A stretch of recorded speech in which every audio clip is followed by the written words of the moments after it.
Terima kasih Tuhan buat pagi hari ini kami ada di rumah-Mu ya Tuhan. Di minggu pertama bulan September ini kami percaya Tuhan juga pasti akan menolong dan beserta dengan kami. Di bulan ini kami tidak tahu apa yang akan terjadi, namun satu hal yang kami percaya, walaupun kami tidak melihat dan tidak merasakan, kami percaya Tuhan masih bekerja dalam hidup kami, dalam masa muda kami, dalam keluarga kami, dalam segala studi kami, pekerjaan, usaha, dan masa depan kami. Kiranya firman Tuhan juga akan menolong kami hari ini, menguatkan kami betapa Tuhan punya rencana lebih indah daripada rencana kami. Berbicaralah kepada kami ya Tuhan, dalam nama Tuhan Yesus Kristus kami berdoa. Haleluya, amin. Silakan duduk teman-teman. Shalom. Puji nama Tuhan, kita bersyukur kita ada di minggu pertama di bulan September ini. Dan untuk bulan ini ada tema yang sangat menarik yang dipilih oleh Kok Evas bersama dengan pengurus ya. Saya percaya teman-teman pasti diberkati juga lewat firman Tuhan di bulan ini. Yang percaya diberkati Tuhan katakan amin.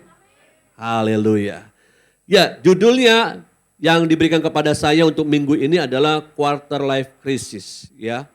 Quarter Life Crisis. Pertanyaan buat kita, pencapaian apakah yang sudah teman-teman miliki saat ini? Apa pencapaian-pencapaian dalam hidup kita ini sampai seusia kita saat ini yang sudah teman-teman miliki, yang teman-teman sudah raih? Coba bisa bantu saya? Apa sih pencapaian itu yang teman-teman sudah dapatkan? Ada? Mungkin ada yang menjawab, puji Tuhan bisa lulus tahun ini gitu kan. Atau mungkin juga ada yang menjawab, puji Tuhan akhirnya gue dapat pekerjaan kok. Atau ada juga yang berkata mungkin, ya puji Tuhan di bulan ini, ya khususnya bulan kemarin kok, Agustus kemarin gue baru diterima di pekerjaan yang baru. Nah ini adalah contoh-contoh bentuk-bentuk pencapaian mungkin yang teman-teman sudah miliki sampai detik ini. Atau juga mungkin ada yang berkata, ya puji Tuhan sampai usia saat ini, gue udah married kok, ya kan? Gue udah nikah. Kalau mau dilihat teman-teman gue yang lain, ya sampai detik ini mereka masih berjuang untuk bisa hidup sendiri atau mencari pasangan hidup dan lain sebagainya. Saya nggak tahu apa jawaban teman-teman, tapi mungkin itu menjadi sebuah reason, menjadi sebuah alasan, inilah pencapaian yang teman-teman miliki. Nah pertanyaan kedua buat kita adalah, lalu pencapaian apakah yang saat ini belum kita miliki? Apa yang belum kita raih? Ada yang mungkin masih berjuang sampai detik ini nyusun skripsi atau tesis gitu ya. Belum selesai-selesai nih kok.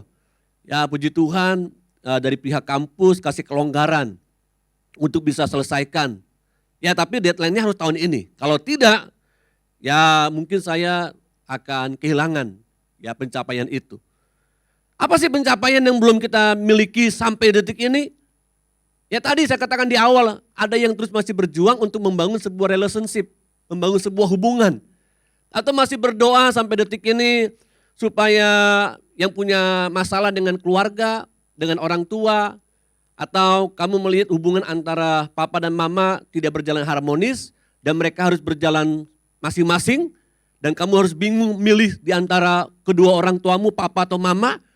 Dan ini yang menjadi sebuah pencapaian buat kamu supaya sebenarnya tahun ini saya punya kerinduan papa dan mama rukun. Whatever lah, apapun alasan kalian, apapun alasan teman-teman, satu hal yang perlu kita ketahui bahwa di dalam hidup kita ada hal-hal yang memang kita sudah dapatkan, dikaruniakan oleh Tuhan untuk kita raih. Namun ada yang sampai detik ini kita masih terus berjuang. Dan Tuhan sebenarnya bukan tidak memberkati kita, Tuhan memberkati kita. Tapi yang Tuhan butuhkan daripada kita adalah ketekunan. Yang Tuhan butuhkan kepada kita adalah you trust, ya, believe, percaya kepada Tuhan lebih dalam daripada kepercayaanmu sebelumnya, hari-hari yang lalu. Yang menariknya, saya membaca sebuah artikel teman-teman yang ditulis oleh Skill Academy by Ruang Guru. 86% generasi milenial mengalami yang namanya quarter life crisis. Mereka itu merasa di bawah tekanan untuk berhasil dalam bidang keuangan, dalam hubungan, bahkan pekerjaan sebelum menginjak usia 30 tahun. Ini yang dihadapi oleh generasi milenial. 86% teman-teman, ini angkanya sangat fantastis, sangat tinggi. Apakah kita juga termasuk di dalamnya? Sampai detik ini kita masih mengalami yang namanya quarter life crisis. Setengah abad nih, ya kita hidup di setengah abad ini untuk apa? Untuk memperoleh sebuah tanda kutip kemapanan hidup. Begitu, ya kemapanan hidup.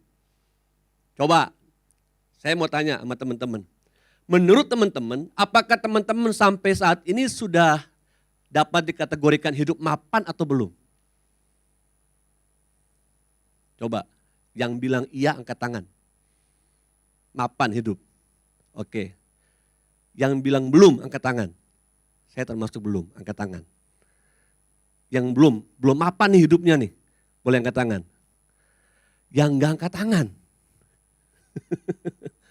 Gue gak ngerti kok sebenarnya apa yang lo bicarain. Nah ini quarter life crisis ini teman-teman dialami oleh generasi milenial. Nah ini akan membantu kita teman-teman di bulan ini teman-teman untuk belajar memahami. Apa yang dimaksud dengan quarter life crisis. Dalam sebuah artikel kembali dikatakan bahwa ini adalah krisis seperempat abad kita teman-teman. Ya krisis seperempat abad kita. Nah teman-teman yang belum masuk kepada masa seperti ini, bersyukur teman-teman dapat. Minimal ya teman-teman sudah mulai mengamati dan menganalisa apa yang teman-teman ingin capai gitu ya di usia-usia seperti itu. Nah quarter life crisis ini adalah suatu periode di mana seseorang merasakan krisis emosional ketika mereka harus membuat pilihan hidup. Harus membuat sebuah decision maker, keputusan. Nah umumnya ini dialami di usia 18 sampai dengan 30 tahun. Ya, masa seperti ini 18 sampai dengan 30 tahun. Nah biasanya mulai mempertanyakan diri sendiri tanpa henti, ya kehilangan sebuah identitas atau mempertanyakan pilihan karir. Teman-teman yang sekarang sedang di SMP, lalu masuk SMA gitu ya, tahun depan mungkin udah masuk SMA, teman-teman udah mulai berpikir mungkin gue mau di sekolah di mana, SMA di mana. Teman-teman yang sudah SMA lalu tahun depan mau masuk kuliah, mikir mau kuliah apa? Gue mau kuliah ini belum tentu orang tua punya cukup biaya. Teman-teman yang sudah kuliah lalu teman-teman mulai berpikir tahun depan gue tamat, gue harus segala kerja. Nah kerjanya apa? Kerjanya di mana? Ini sebuah pertanyaan-pertanyaan yang harus memang kita ambil sebuah keputusan. Nah pertanyaan-pertanyaan yang disebut dengan tadi quarter life crisis itu ternyata orang yang mengalami quarter life crisis atau QLC ini biasanya akan mengalami kekhawatiran berlebih, depresi, bahkan frustasi karena merasa terjebak dalam ketakutan akan masa depan. Nah ini fenomena yang sementara sedang terjadi. Apalagi kita baru saja menghadapi ya kurang lebih 2 tahun beraktivitas di rumah, entah sekolah, entah kuliah, entah bekerja. Dan kita harus keluar daripada zona itu dan suka tidak suka kita harus membiasakan diri lagi dan quarter life crisis ini datang menghampiri kita.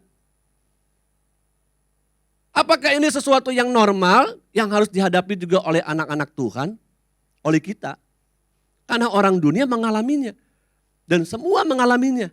Cuman bedanya adalah cara pandang kita, bagaimana menyikapinya teman-teman. Betul nggak? Cara pandang kita menyikapi quarter life crisis ini. Saya mau tanya, yang usianya saat ini ada di kisaran 18 sampai dengan 30 tahun boleh angkat tangan? 18 sampai dengan 30 tahun. 30 tahun mentok gitu ya. Jangan lewat, mentok. Lumayan banyak. Nah teman-teman sedang ada di masa-masa seperti ini. Coba ya kita lihat ya. Lalu bagaimana Kak supaya saya bisa menghadapinya? Yang pertama yang perlu kita perhatikan adalah arahkanlah pandangan mata kita dengan benar teman-teman. Ya, arahkan pandangan mata kita ini dengan benar. Matius pasal 6 ayat 22 sampai dengan 23. Matius 6 ayat 22 sampai dengan 23. Yuk kita baca sama-sama. 1, 2, 3. Mata adalah pelita tubuh. Jika matamu baik, teranglah seluruh tubuhmu. Jika matamu jahat, gelaplah seluruh tubuhmu. Jadi jika terang yang ada padamu gelap, betapa gelapnya kegelapan itu. Jadi ayat yang pertama ini menuntun kita bahwa memperhatikan baik-baik, waspada terhadap segala sesuatu yang kita lihat. Kenapa Kak? Karena sekarang teman-teman, mudah sekali buat kita untuk masuk ke dalam kehidupan seseorang melalui sosial media. Sorry, saya ambil sosial media saya. Daripada saya ambil punya orang kan. Kalau nggak izin kan bahaya. Mendingan saya ambil foto keluarga saya. Nah, sangat mudah sekali untuk kita masuk melihat kehidupan pribadi seseorang. Apalagi kalau di open gitu ya, no private. Namun jika kita tidak dewasa secara roh nih teman-teman, maka cenderung yang muncul itu adalah sebuah iri hati atau cemburu. Pernah nggak lihat ya chat atau status dan lain sebagainya teman kita waktu sekolah dulu. Waduh, gue tahu banget dia Kak. Waktu sekolah boro-boro dia ngerjain tugas. Dia jadi bulan-bulanan guru. Tapi sekarang gue lihat dia sukses. Dia udah nikah. Udah punya rumah sendiri. Punya anak. Nah gue sampai sekarang masih hidup sendiri. Gue masih berjuang. Gonta-ganti pekerjaan. Belum hutang sana, hutang sini. Gali lubang, tutup lubang. Hidup gue gak mapan. Tapi kok bisa ya? Dia yang dulu gak berhasil di sekolah. Tapi sekarang waktu gue lihat nih sosial medianya. Gue lihat dia kemana-mana jalan, keluar negeri dan lain sebagainya. Kayaknya gak adil nih hidup ini gitu kan. Padahal waktu di sekolah gue yang kasih contekan sama dia. Gue yang kasih bahan tugas dari guru untuk kasih dia. Supaya dia bisa ya minimal hari ini dia bisa luput tuh dari guru killer gue matematik. Tapi karena gue kasih, dia kira luput hari itu. Nah sekarang gue lihat di sosial media, dia berhasil. Pernah gak lihat seperti itu? Lihat punya temen gitu ya sosial medianya. Ya apapun itu, Facebook kah, IG dan sebagainya. Nah waktu kita melihat hal-hal seperti itu teman-teman, ternyata tidak serta-merta kita bisa menerimanya dengan benar. Kecenderungannya malah yang timbul adalah kecemburuan, iri hati. Sama seperti pemazmur katakan, waktu Daud melihat kelihatannya orang-orang fasik itu, kelihatannya orang-orang yang tidak mengenal Tuhan itu dibuat Tuhan berhasil. Namun ternyata Tuhan bilang, aku membiarkan mereka berjalan di jalan yang sangat licin dan satu kali mereka akan terpeleset dan mereka akan jatuh. Nah bedanya buat kita adalah orang benar tidak akan jatuh sampai tergeletak. So artinya kalau saat ini mungkin kita sedang jatuh bangun nih. Membangun sebuah karir, membangun sebuah pencapaian, membangun sebuah mimpi. Hal yang pertama yang perlu kita lakukan adalah arahkanlah mata kita ini dengan benar. Pandangan kita dengan benar. Jangan sekali-kali kita menjadi hakim atas sesama kita. Ya kan? Lalu kita berdoa sama Tuhan. Tuhan aku berdoa Tuhan supaya Tuhan hukum temanku itu. Waktu sekolah aku masih ingat, dia masih hutang samaku 1.000 perak. Sekarang dia berhasil dan dia lupa hutangnya dengan 1.000 perak itu. Lalu kita berdoa kepada Tuhan supaya hidupnya gagal. Enggak begitu. Nah cara pandang kita untuk melihat sesuatu hal yang terjadi di depan kita ini sangat menentukan. Yang kedua, apa yang perlu kita jaga selain cara pandang kita? Yang kedua adalah perhatikan apa yang sedang kita dengar hari-hari ini. Amsal pasal 23 ayat 12, saya baca dalam terjemahan baru, teman-teman baca dalam terjemahan lama. Arahkanlah perhatianmu kepada didikan dan telingamu kepada kata-kata pengetahuan. 2, 3.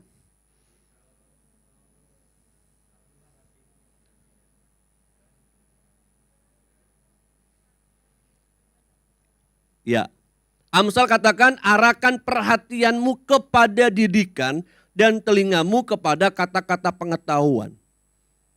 Kita harus jujur bahwa selama kita hidup, kita tidak selamanya itu lebih mendengar apa kata firman Tuhan. Apa kata Bible, apa kata Alkitab.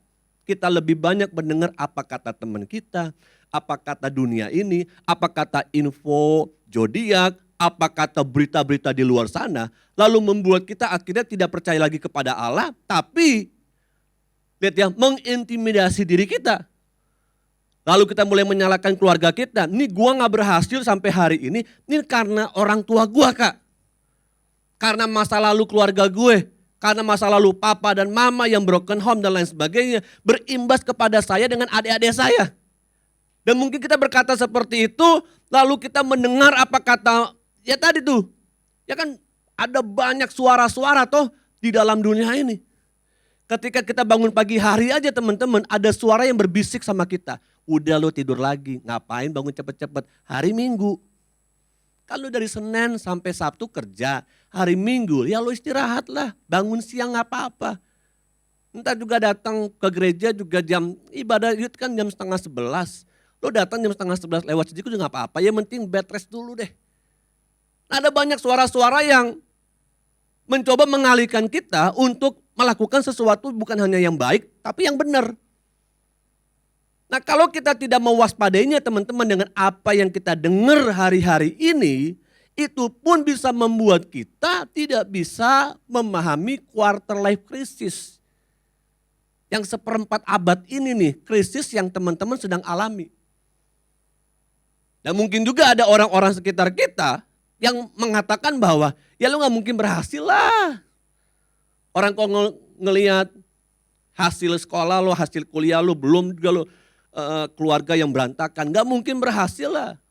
Nih teman-teman, nih berita-berita seperti ini, suara-suara seperti ini yang seringkali membuat kita akhirnya down, akhirnya membuat kita tidak percaya sama Tuhan, dan kita sudah merasa enjoy dengan hidup sekarang ini. Padahal sesungguhnya Tuhan sedang mempersiapkan sebuah rencana yang lebih besar daripada kenyamanan kita saat ini. Apakah ini sedang terjadi? Betul, ini sedang terjadi. Dan kalau teman-teman tidak mengarahkan telinga kita nih, pendengaran kita, perhatian kita, apa kata Tuhan tentang dirimu, maka engkau akan mudah sekali untuk menyalahkan Tuhan. Intensitas kita bersama dengan Tuhan membentuk cara pandang kita mengambil sebuah keputusan. Kalau kita punya waktu bersama dengan Tuhan sangat sedikit, maka sulit untuk kita bisa peka sama suara Tuhan. Tapi kalau engkau saat ini sedang membangun sebuah hubungan dengan Tuhan, engkau sedang bertekun di dalamnya, itu akan memudahkan teman-teman untuk tough, untuk kuat menghadapi quarter life crisis. Ini yang kedua, perhatikan apa yang sementara kita sedang dengar. Yang ketiga, jaga hatimu dengan penuh kewaspadaan. Amsal pasal 16 ayat 9. Amsal 16 ayat 9, teman-teman baca terjemahan baru, saya baca versi mudah dibaca. 1, 2, 3.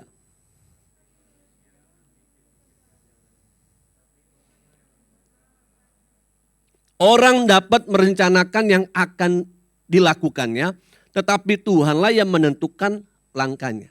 Dalam terjemahan lain, maksud saya dalam bagian lain, firman Tuhan katakan jagalah hatimu dengan segala kewaspadaan, karena dari situlah terpancar sumber kehidupan. Nah, yang ketiga yang perlu kita jaga selain mata kita, apa yang kita lihat. Lalu yang kedua, jaga telinga kita, apa yang kita dengar. Lalu yang ketiga, yang perlu kita jaga adalah hati. Ya, apa yang ada dalam isi hati kita. Apa yang sementara kita sedang rancangkan, apa yang sedang sementara kita pikirkan tentang jalan hidup kita. Perlu nggak kita sebagai orang muda, sebagai anak Tuhan memiliki sebuah planning, sebuah rencana? Perlu nggak? Yang setuju perlu angkat tangan. Yes, perlu. Hati-hati, ada satu ya pandangan di luar sana, nggak perlu. Sebagai orang Kristen, sebagai orang percaya kita nggak perlu berencana. Kenapa? Kita nge-flow aja dengan Roh Kudus katanya. Enggak. Kita tetap harus punya rencana. Ya, harus punya rencana. Tapi rencana seperti apa yang perlu kita punya? Tentunya seperti firman Tuhan katakan, ya jika kamu pergi ke kota anu, ke kota itu, dibilang kan, engkau harus berkata supaya jadilah sesuai dengan rencana Tuhan. Sertakan Tuhan dalam rencana kita. Nah, apa yang sementara sedang dalam isi hati kita, teman-teman? Ya 1 tahun, 2 tahun ini mungkin kita sedang struggling gitu ya. Sedang berjuang dengan sesuatu yang gue pengen kurus Kak. Saya begitu kan. Ya gue pengen kurus. Kenapa? Karena kalau ngelihat timbangan, gue tuh sepertinya akar pahit sama timbangan. Ya, kayak gak mungkin salah timbangannya nih.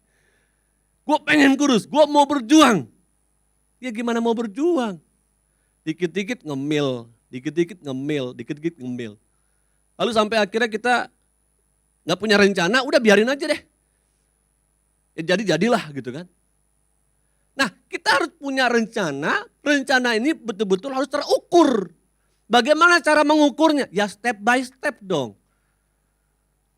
Buat, ya kalau kita pengen buat sebuah kegiatan tentu ada time schedule kan.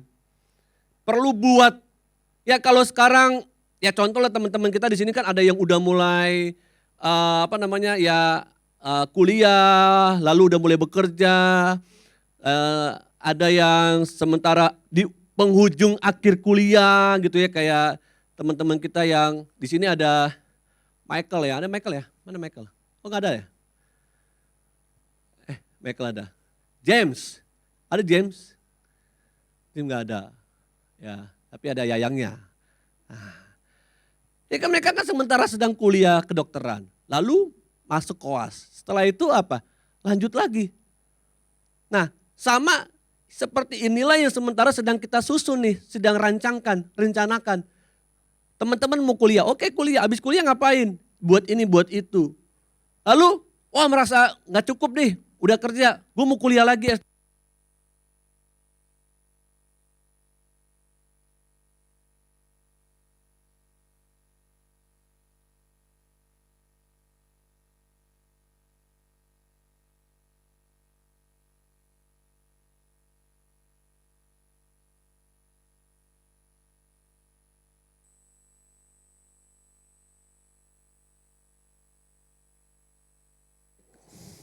Satu, dua, oke.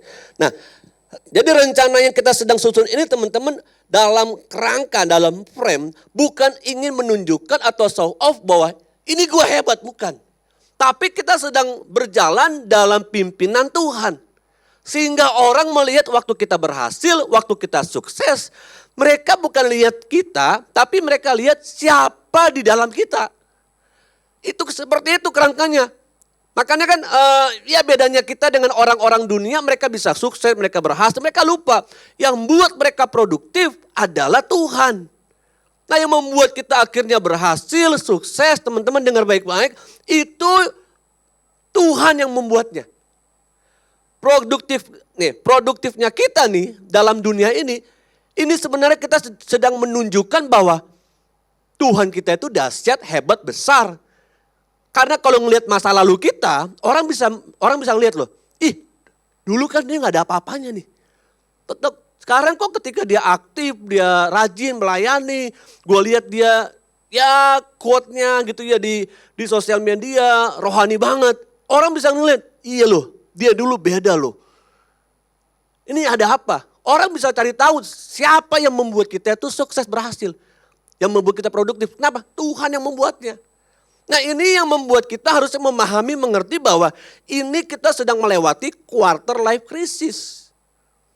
Nah Pastor Tommy Simanjuntak mengatakan masalah quarter life crisis karena kita meletakkan keberhargaan diri itu kepada pencapaian-pencapaian hidup. Bukan kepada keberadaan diri kita di hadapan Tuhan. Karena kalau kita memandangnya, kita berharga, kita hebat, sukses itu dari, lihat ya, pencapaian-pencapaian yang kita miliki, maka kita menjadikan diri kita Tuhan. Celakanya ketika kita memandang pencapaian itu dari apa yang kita miliki, ternyata masih banyak yang belum kita miliki. Masih banyak kegagalan. Akhirnya kita memandang rendah diri kita. Ingat teman-teman, engkau dan saya berharga di mata Tuhan bukan karena apa yang sudah kita buat buat Tuhan.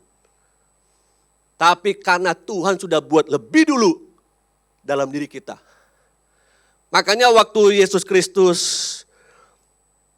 dibaptis, itu ada sebuah statement ya, ada sebuah suara.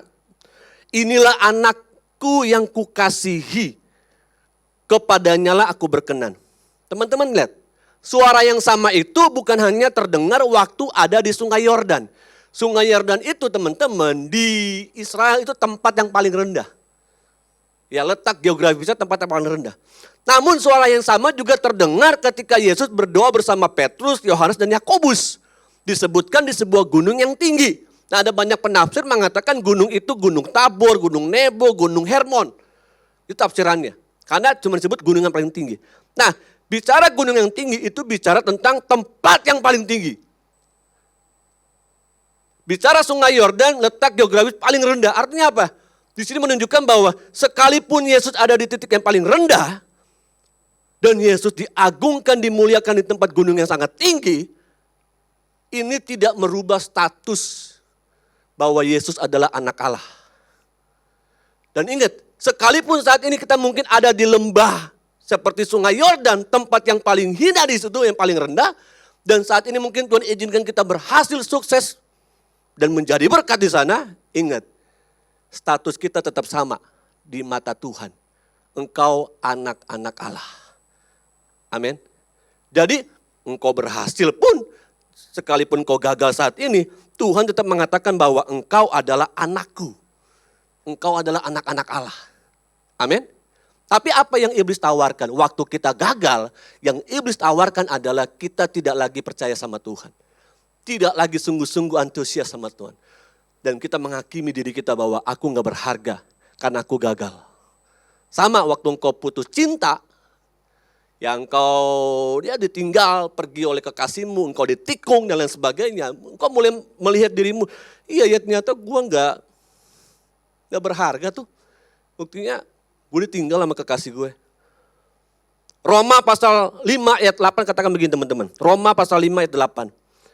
Akan tetapi Allah menunjukkan kasih-Nya kepada kita oleh karena Kristus telah mati untuk kita ketika kita masih berdosa. Tetapi Kristus mati untuk kita ketika kita masih berdosa. Dengan jalan itu Allah telah menunjukkan bahwa Ia sangat mengasihi kita. So artinya apapun yang kau buat nih saat ini, engkau sukses, engkau berhasil, engkau gagal, ingat. Tuhan sudah lebih dulu mengasihi kita ketika kita masih berdosa. Karena dengan jalan itu dia menunjukkan kepada kita bahwa aku mengasihimu apa adanya. Amin. Tadi lagu di awal.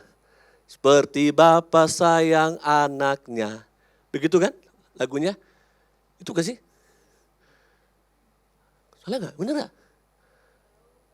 Ya aku tahu Bapa peliharaku. Itulah maksud saya. Lihat, kita tahu bahwa betul-betul sampai detik ini kita ada itu karena Bapa pelihara kita, Bapa mengasihi kita. Sekalipun kita masih tinggal di dalam dosa. Itu loh maksudnya. Jadi pencapaian-pencapaian kita bukan membuat kita jadi lebih percaya sama Allah, enggak. Kalau kita gagal gimana? Masih mau percaya sama Allah? Belum tentu. Malah kecenderungannya kita hakimi Tuhan, janji-janji Tuhan. Bagaimanakah cara mengatasi quarter life crisis? Ada 4 holy. Holy pertama adalah Holy Bible. Mazmur 119 ayat 105. Firman-Mu itu pelita bagi kakiku dan terang bagi jalanku. Jangan tinggalin firman. Karena dari firman teman-teman akan dikuatkan rohnya. Dengar baik-baik. Di dalam firmanlah kita dikuatkan roh kita. Ketika engkau makan, minum yang dikuatkan jasmanimu. Tapi ketika engkau makan, minum firman, dengar firman, baca firman, renungkan firman, lakukan firman, engkau dikuatkan rohnya. Dan engkau semakin kuat seperti Ya waktu 12 pengintai ini diizinkan untuk melihat tanah Kanaan, ada pesan kuat. Kuatkan dan teguhkan hatimu. Lihat ya, kuatkan dan teguhkan hatimu. Dasarnya apa? Perkataan Allah. Kalau engkau berkata, aku mau kuat Kak, apa dasarnya engkau kuat? Apa jaminannya? Kalau saya mau katakan, engkau kuat, jaminannya adalah firman Tuhan. Amin. Holy Bible.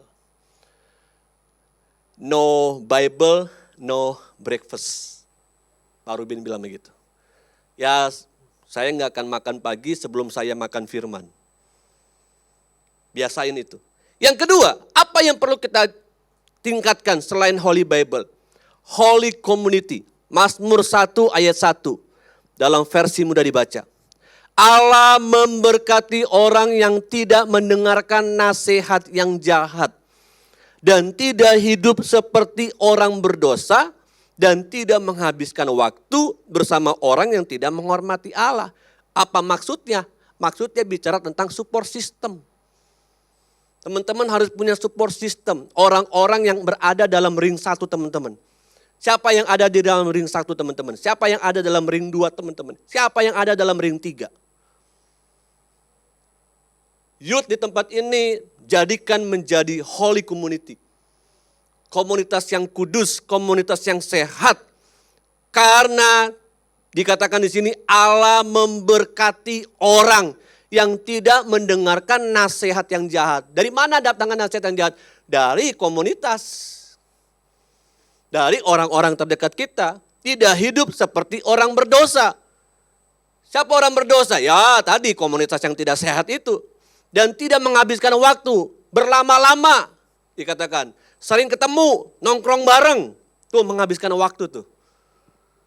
Ya chatting dengan orang-orang yang tidak sehat secara rohani. Hal-hal seperti itu, lu harus pilih teman-teman. Oh gue mau menghabiskan waktu sama dia, ya sekian menit. Sama yang ini sekian jam. Sama yang ini beberapa jam. Kenapa? Teman-teman tahu dong, orang-orang mana yang bisa membuat teman-teman kuat. Membuat teman-teman sehat.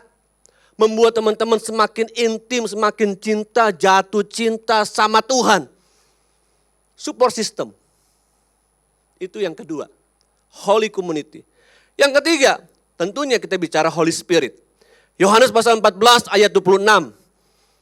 Tetapi Roh Allah, penolong yang akan diutus Bapa atas namaku, dialah yang akan mengajar kalian segalanya dan mengingatkan kalian akan semua yang sudah kuberitahukan kepadamu. Saya nggak tahu seberapa intens teman-teman memiliki sebuah kerinduan berdoa sama Tuhan. Tuhan penuhkan aku dengan Holy Spirit. Kita cuman sering berdoa, penuhkan aku dengan Roh Kudus, penuhkan aku dengan Holy Spirit. Ketika di dalam 10 hari doa pencurahan tuh. Tapi sekarang sudah lewat doa 10 hari pencurahan, kita masih berdoa yang sama enggak? Minta Roh Kudus penuhi kita. Masih berdoa, masih antusiasnya, masih betul-betul tergila-gila seperti 10 hari kita berdoa, minta Roh Kudus turun sama kita atau gimana? Nah teman-teman jawab sendirilah. Kenapa? Karena Roh Kudus akan menolong kita dikatakan banyak hal. Banyak hal, bukan hanya bicara tentang suara Tuhan. Seperti yang di Alkitab katakan. Tapi Roh Kudus juga bisa memberikan kepada kita hikmat untuk mengambil sebuah keputusan teman-teman. Mengambil, ya mau kemana ya kuliahnya ya? Jurusan apa ya? Pilihan apa ya? Mau usaha apa ya?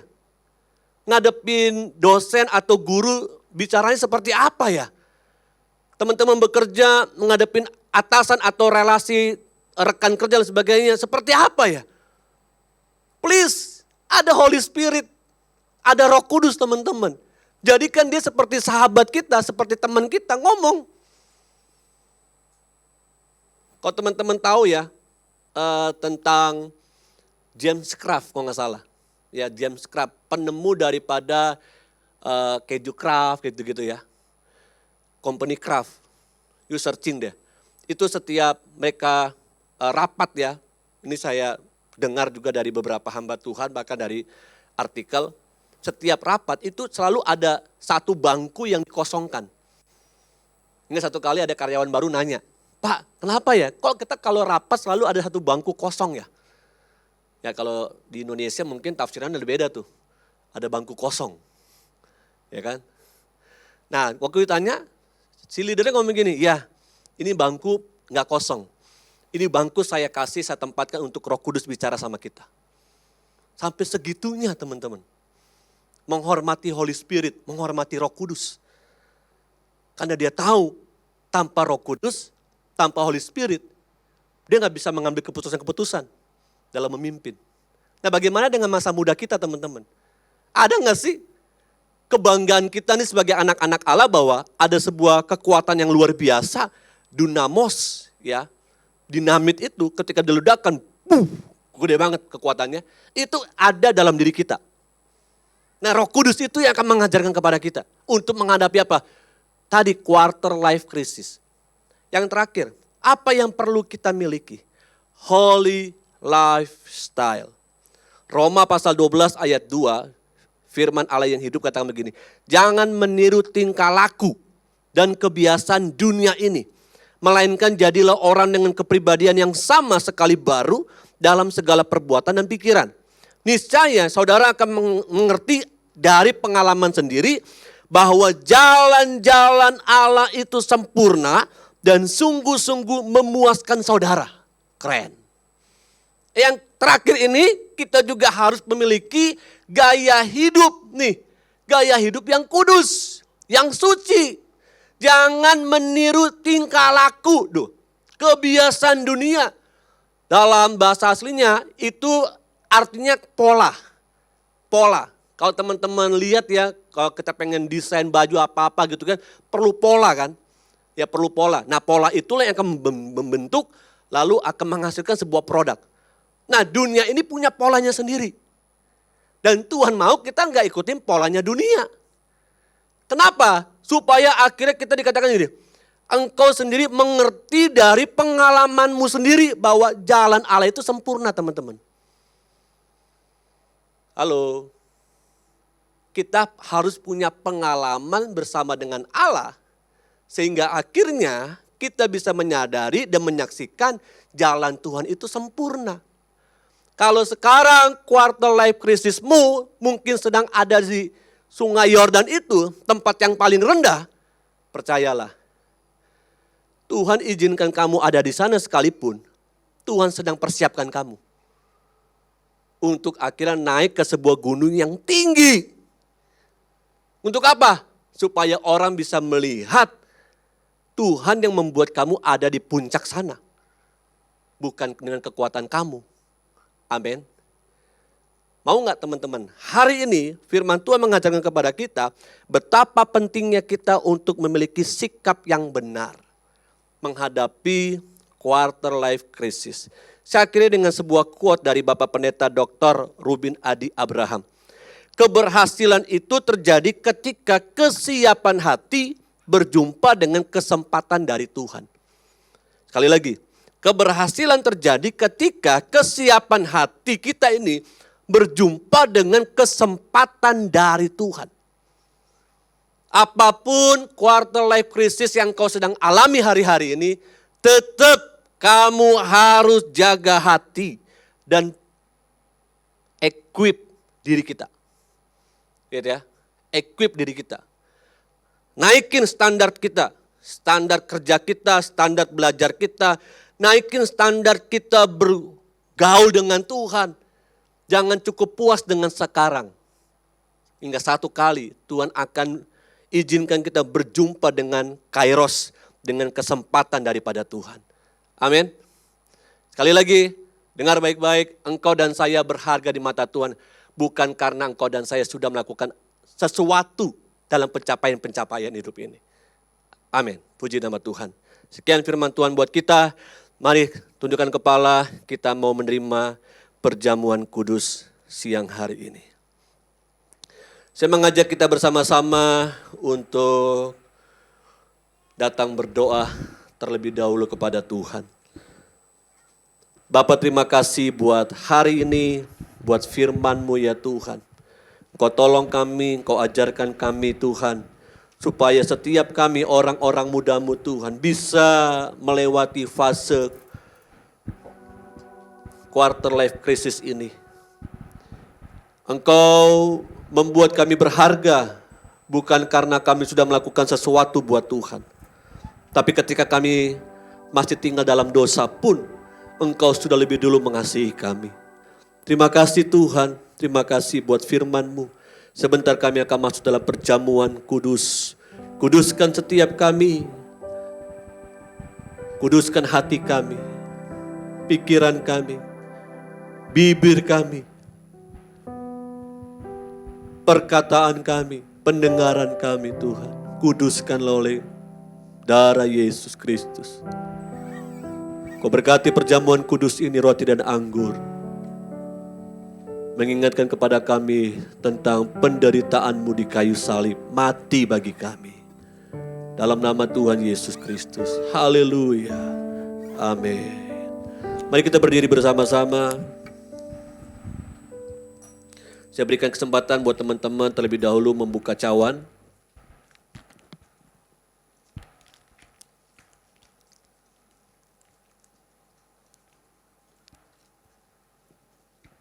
Kalau sudah, mari angkat roti di tangan kanan kita. Dengarkanlah firman Tuhan. Sebab apa yang telah kuteruskan kepadamu telah kuterima dari Tuhan. Yaitu bahwa Tuhan Yesus pada malam waktu ia diserahkan, mengambil roti. Dan sesudah itu ia mengucap syukur atasnya. Ia memecah-mecahkannya dan berkata, inilah tubuhku yang diserahkan bagi kamu. Perbuatlah ini menjadi peringatan akan aku. Bukankah roti yang kita pecah-pecahkan adalah persekutuan dengan tubuh Kristus? Amin. Mari terima dengan iman dalam nama Tuhan Yesus Kristus.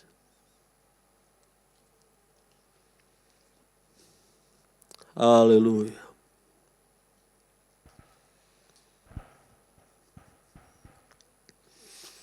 Mari angkat cawan dan dengarkan kembali firman Tuhan. Demikian juga ia mengambil cawan. Sesudah makan lalu berkata, cawan ini adalah perjanjian baru yang dimeteraikan oleh darahku. Perbuatlah ini setiap kali meminumnya menjadi peringatan akan aku. Bukankah cawan pengucapan syukur yang atasnya kita ucapkan syukur adalah persekutuan dengan darah Kristus? Amin. Mari terima dengan iman di dalam nama Tuhan Yesus Kristus.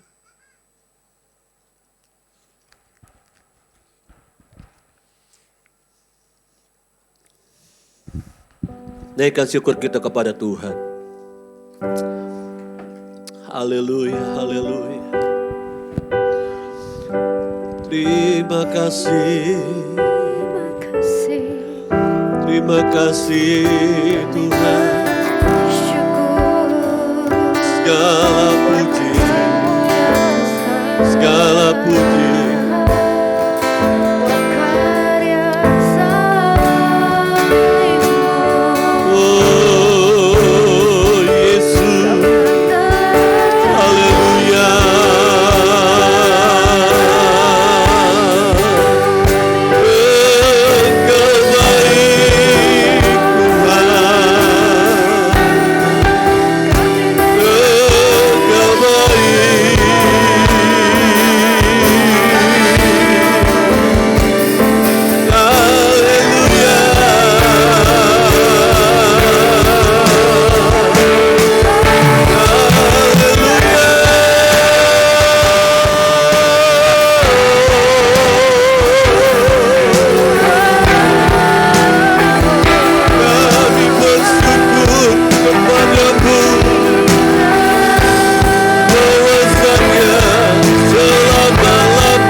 pujian, hormat, kemuliaan bagi nama-Mu ya Tuhan.